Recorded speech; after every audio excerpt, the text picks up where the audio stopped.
Sir Isaac Newton did not discover gravity. However, he did create a useful law of physics called universal gravitation. This law extends gravity way beyond the Earth, proving that gravitation is universal. So what exactly is this law? The law states that two objects attract each other with a force that is directly proportional to the product of their masses. This basically means that two larger objects are going to have a stronger gravitational force than two smaller ones. Inversely proportional to the square of the distance between them.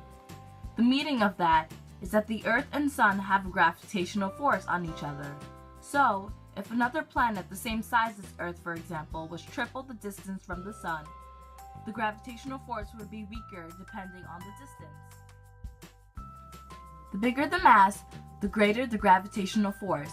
So, if you double the mass, the gravitational force would also be doubled.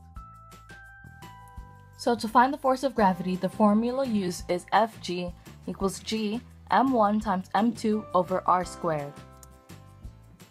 So to break down the formula, Fg is the gravitational force, g is the universal gravitational constant, m1 and m2 are the first and second masses of the two objects, and r is the distance between the two objects.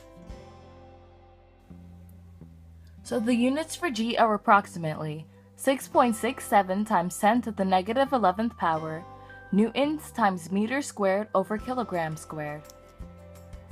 An example is, what is the gravitational force between an elephant with a mass of 6,000 kilograms and a pig with a mass of 50 kilograms, separated by a distance of 1,000 meters?